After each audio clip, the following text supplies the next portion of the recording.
continue sendo com o nosso espírito. Amém. Então, o tema desta tarde é necessário haver equilíbrio no casamento. Novamente, é necessário haver equilíbrio no casamento. 1 Coríntios capítulo 7, de 1 a 5. Quanto ao que me escrevestes, é bom que o homem não toque em mulher, mas por causa da impureza, cada um tenha sua própria esposa, e cada uma o seu próprio marido. O marido conceda à esposa o que lhe é devido, e também, semelhantemente, a esposa ao seu marido. A mulher não tem poder sobre o seu próprio corpo, e sim o marido. E também, semelhantemente, o marido não tem poder sobre o seu próprio corpo, e sim a mulher. Não vos priveis um ao outro, salvo talvez por mútuo consentimento, por algum tempo, para vos dedicardes à oração e novamente vos ajuntardes, para que Satanás não vos tente por causa da incontinência. Eu vou repetir só o versículo 4. Versículo 4 diz assim: a mulher não tem poder sobre o seu próprio corpo, e sim o marido. E também, semelhantemente, o marido não tem poder sobre o seu próprio corpo, e sim a mulher. Então, o marido pertence à esposa e a esposa pertence ao marido. Agora eu vou ler Romanos capítulo 7, versículo 2, que diz assim: ora, a mulher casada está ligada pela lei ao marido enquanto ele vive, mas se o mesmo, ou seja, o marido morrer, desobrigada ficará da lei conjugal.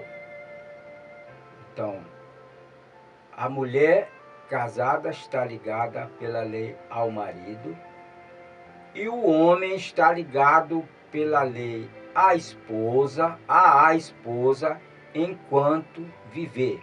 Um está ligado ao outro enquanto o outro viver. E o casamento é até que a morte os separe. O casamento é até que a morte nos separe. Essa é a visão de Deus. Amém. E essa deve ser a visão de todo cristão. A visão do mundo é diferente. A visão do mundo é assim: não deu certo, cada um vá para o seu lado. Mas a visão de Deus não é essa. Se alguém quiser ser um vencedor, precisa manter o seu casamento, Amém. sustentar o seu casamento. Vale ressaltar que vencedor não é aquele que vence secularmente, não é aquele que compra uma casa, duas casas, compra um carro, dois carros. Isso não é ser vencedor. Ser vencedor é vencer o mundo, é vencer o pecado, que é o próprio Satanás, vencer os pecados, que são os atos pecaminosos que nós praticamos, e vencer o próprio ego. Foi sobre isso que nós falamos no primeiro bloco. Vencer o próprio ego, que não é fácil.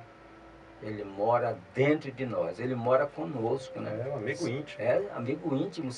Salmo 55 fala isso. Ele é o nosso amigo íntimo. Ele dorme conosco, divide o travesseiro, não é? Vai à casa de Deus conosco. Senta-se Dorme. senta-se à mesa conosco, dorme conosco. Ai, creio. Ele é um amigo íntimo. Cuidado com ele. Então, amados irmãos, para muitas pessoas, a função da mulher no casamento resume-se a proporcionar prazer sexual ao homem. Os que pensam assim manifestam estar vivendo exclusivamente segundo seus instintos carnais, sem o equilíbrio necessário para um relacionamento conjugal saudável. Alguns, quando não atendidos nessa questão, até abandonam a família, ignorando todos os laços já feitos em busca de uma satisfação egoísta.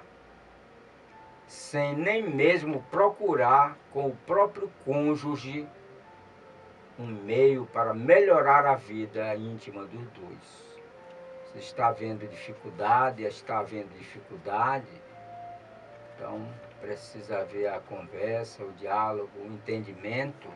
Precisa, primeiramente, ambos se colocar diante do Senhor, diante da luz do Senhor, para ver a melhor maneira de resolver isso aí. Mas precisamos manter o nosso casamento. Esse quadro certamente não deveria incluir os cristãos. Os cristãos deveriam estar fora disso, dessa situação, dessa condição, desse quadro.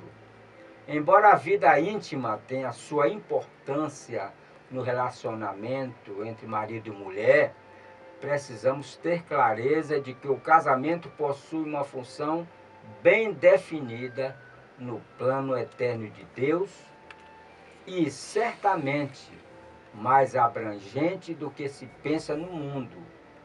Deus criou o homem à sua imagem para ser expresso e representado por ele. Deus criou o homem conforme a sua imagem e semelhança, para que esse homem o expresse e o represente na terra, exerça autoridade na terra em nome de Deus. Depois disso, colocou esse homem num jardim para que ele o cultivasse e guardasse. Então viu Deus que o homem precisava de um complemento, de uma auxiliadora, e disse que o que está escrito em Gênesis 2:18. Deus disse assim: não é bom que o homem esteja só. Far-lhe-ei ou lhe farei uma auxiliadora idônea. Uma auxiliadora que ele seja idônea. Amém. Não é auxiliadora idônea, mas idônea. Não é bom que o Edilson esteja só. Não, de jeito nenhum. Então, assim como Deus é perfeito, mas sem o homem, sem a igreja, ele é incompleto. O homem pode ter o melhor padrão. O Edilson tem um padrão humano, não é? Adequado, mas sem uma esposa ele está incompleto. É só uma banda. Precisa se casar, precisa arranjar outra banda, não é, irmão? Vamos orar. Mas quem arranja é o Senhor, ore que o Senhor arranja. Portanto, amados irmãos, o princípio espiritual que encontramos aqui é que a mulher foi feita para auxiliar o homem no serviço a Deus. Essa é a função principal do casamento. Marido e mulher servirem juntos a Deus.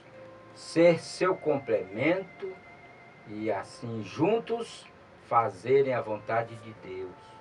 Este é o principal objetivo do casamento. E é esta visão que deve nortear nosso relacionamento conjugal. A visão de que o casamento precisa permanecer até que a morte separe os dois.